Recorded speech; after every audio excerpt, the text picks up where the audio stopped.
Hello, and welcome to the rendered world at RJK Design. I'm excited to share with you a traditional home with a contemporary twist. While most of the homes I bring you have a lot of input from the homeowner, this one is designed on spec.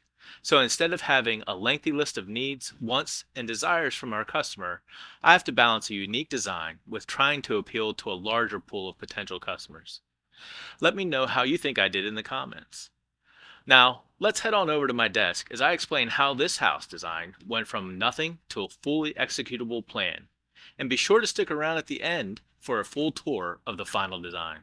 Alright, so we're about ready to get down to work, and starting with a blank sheet of paper can be rather daunting, so I have to really think about what I do know about this project.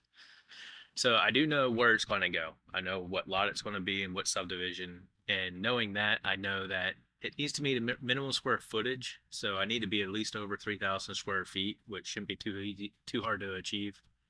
I know that it has to be a side entry garage because they can't have any garage doors facing the street. I also know that the front has to be solid surface, meaning that it needs to be stone, stucco, or brick, or some masonry product. So with that in mind, I also know that in this particular development, that most of the homes, actually all the homes, are rather traditional. So I'm probably going to lean more toward colonial. It's fitting the style and design of the neighborhood. So with those things in mind, let's go ahead and start tackling this blank sheet of paper and see what we come up with. All right, so I have my blank plan here, and I'm going to want to start with my wall. Now, another couple things that I know about this is that the lot is a little more deep than it is wide. So I can't go too terribly wide with the house, but I have a basic shape of the home in mind and what I want to achieve on the first floor. So I know that I want to have a 4-bedroom home. I'm going to put all the bedrooms on the second floor. There's kind of a park-like setting on the back of this lot. So I want to have a nice patio on the back, and it's a nice tight-knit community too. So a front porch is highly desirable, and I'm going to want to put something in there too, but I want to do something a little different than every other house that's out there. And my idea for that is, now that I have this basic shape, having a front porch that's not right off the main entry, but I'm going to show you what I'm doing here. So I'm going to use this part as my main entry, my foyer. I'm going to put an office over in this location is what I'm thinking. I'd like to have a 3-car garage with a side entry because I know that I want to enter on the right-hand side. I'm going to put the dining room to the back, and this whole space here I'd like to use as a great room. And then the kitchen I'm going to throw in the center here, anchoring the whole house. So it's centrally located. You're going to have unobstructed views to the great room and the dining room. And I want to keep this foyer a little more formal, and probably put a powder room and a mud room here off of the garage as you enter into this kitchen. Now for the back patio, I'm going to tuck that in this corner here, and I hope to be able to get a covered patio here in the back. And then, like I said, instead of coming in right on the front with this long front porch, I'm going to put it over here to the side and put in a few doors here, so that really this great room opens up into the front of the house, as well as some windows in the back, or maybe a door in the back here opening up to the back. I think this is going to be something, again, not something that you normally find in a colonial, but with the way people use their houses now, they want to have as much entertaining space as possible. At least that's what we've been seeing as people come into our office. And they want that kitchen connected as just an extension of their living spaces. So follow along with me as I take this design and start tweaking it a little bit and see how close I can get to what I'm looking for.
So as you can see, I did go ahead and bring in a couple of the elements that I talked about. It does look like I have plenty of room for my office here.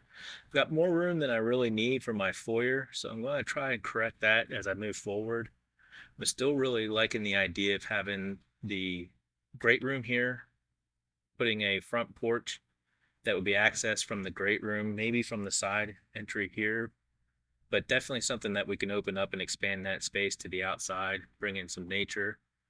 Definitely going to put in that back patio here because it's going to be an easy access from our kitchen area. And I got plenty of room for a nice pantry and mudroom, and a nice surprise that I didn't really think about to begin with, but looks like I'm going to be able to access this powder room not just from the mudroom in the kitchen area, but also from the foyer, which gives a nice convenient location from the office.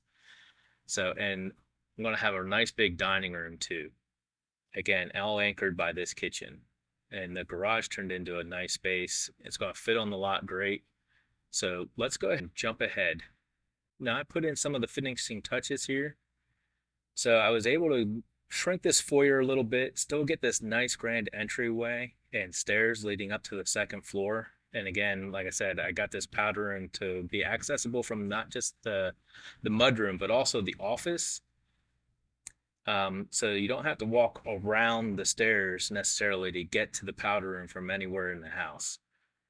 This great room worked out fantastic, just as I imagined. I did go ahead and put a fireplace in, which is easily visible from the kitchen. And I just did the entry from the great room. Now, both of these doors can open right out to this front patio. I have a nice little front porch to keep people out of the rain when they're coming and knocking on the door and waiting for you to answer, but it doesn't need to do much more than that. This really makes it part of the living space. I think people will be able to much more enjoy this front porch that way. I did also make a nice back patio that's covered, and I found this little nook over here for a grill, so that again, under the cover, be able to grill no matter what the weather. And this pantry worked out fantastic. So what we've been doing in a lot of the homes that we've been designing is using the pantry not just for food storage, but also for things that, especially when it's an open concept like this, place to hide your coffee maker, blender, whatever you might have out on the counter more often than you won't want to always put it away. This is away, but easily accessible for whenever you would need it. And nice to just be able to shut that door and have it closed off when you are entertaining. And this dining room is going to give enough space for really up to 10 people, no problem. Again, all of it easy to access. Let's go ahead and take a look at it in the dollhouse view into this nice foyer, a nice grand staircase going up to the second floor. This powder room tucked away, but conveniently located. Now, I did make, again, harkening back to a more traditional house, I did add a niche. This is the stairway to the basement behind this door. But I want to address this thickened wall. Now, as I'm designing, I'm also thinking about the second floor. I know that all the bedrooms are going to be up there. I'm going to have a lot of space up there, but I need to support the floor system for up there. So there is going to be a large beam that runs down through here to support the floor system for the second floor. I can't just open all this space up. It's just cost prohibitive to do that. So this archway here and here will allow me to delineate these rooms, but also hide that beam that's going to be up in there. And honestly, I think it just adds a lot of character to the house. I'm going to be able to do some raised panels, and it's going to look like an older home, even though this is going to be built in modern times for a modern way of living. And in this mudroom, we have not just a coat closet, but an area for some lockers, a place to sit, knock your shoes off as you're coming in from the outside. And again, I want to touch on this pantry. So inside this pantry, it's nice and light. We did the white cabinets. Of course, anybody could choose whatever they would want, and not clutter up your kitchen. All right, so that's the first floor. Now let's go ahead and take a look at the second. Okay, so I've overlaid the second floor over top of the first. So you can see these light lines represent the first floor. So pretty much all I did for the second floor is I just followed the outline of the first, but I didn't go all the way over this garage because, as I said, I only need 3,000 square feet, and I was already going over that with what I had done here. I had plenty of space to give me my 4 bedrooms. I did put the laundry room up on the second floor. And let's go ahead and take a look at what I did. So, based on where the stairs were for the first floor, I had to put them right where they are at here. Now, instead of having long hallways or anything like that, another nice surprise with this design that I didn't really envision when I started, but it was a happy accident. And sometimes I'm not too proud to say that I'll take a happy accident any day. But it just gave me a place to be a little more creative. So there's a second floor living space, whether it be a family room, homework room for the kids. Let me know in the comments what you would use this space for. I'd really like to know. But we have a nice bedroom tucked over here, a private bedroom with its own ensuite bathroom, a decent closet with a laundry room off to the side. And then I have 2 bedrooms that are of equal size. They have the same size closet with a Jack and Jill bath. So, and with the wall separating the tub and shower from the vanities, so 2 people can be using this bathroom conceivably at the same time without and still feel fairly private. And then walking through here again, you have this private entry alcove for the master bedroom with a large walk-in closet and a large master bath. This suite is truly sweet. So, I mean, easily fit your king size bed, maybe a settee. Let's go ahead and take a look at this in the dollhouse view. So here again, you have a better idea of what it would be like living in this space with these bedrooms. Again, this wonderful living space here. You can entertain, keep the mess out of the lower level, kids' toys, what have you, or this might just be a nice place. I have to tell you, this is probably where my kids are older and out of the house. I'd set up my lounge chair, a couple bookshelves, and that would be my place where I listen to jazz and read my books. And then going into this master bathroom, placing this tub in front of the shower with its glass wall. We have a nice viewing window from the tub, but it still feels fairly private. It's not directly over top. You don't feel so much like an exhibitionist. And I also have this toilet. We could easily pop a window in here, get you some natural light, but some things to consider making this plan a little more personalized. All right, now that we've taken a look at the first and second floors, let's go ahead and take a look at the outside. I'm really pleased at how the outside of the house turned out, and I'll explain some of the reasons why I did what I did as we take a look at the outside. All right, here we are taking a look at the front elevation of the house in a rendered form. Now, like I said, we need to have solid surface or masonry product on at least 95% of the front needs to be masonry. So I went with a combination of stucco on the front of the house and stone. Now, like I said, this is a more traditional look on the outside of a colonial.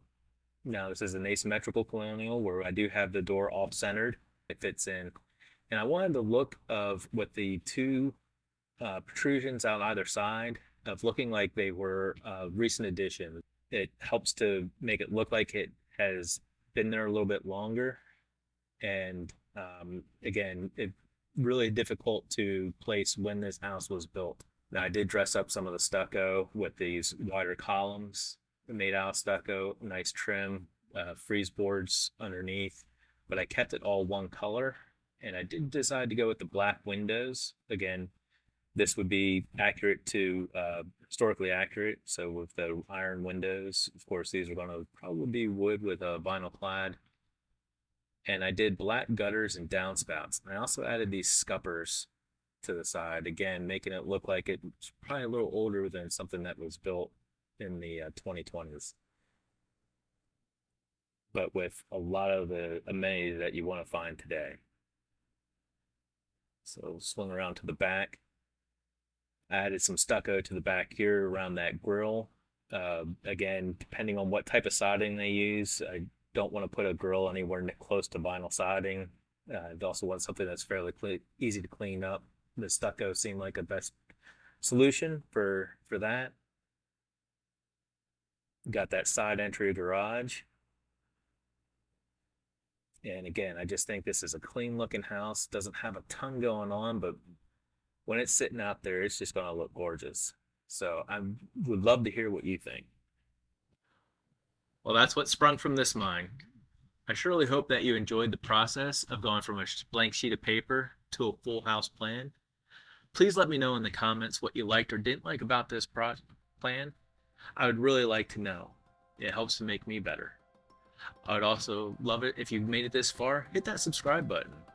I will bring you more house plans and more design ideas. Be sure to stay tuned to the end and watch the full 3D tour of this house. Until next time, remember, every house should be as unique as the people that call it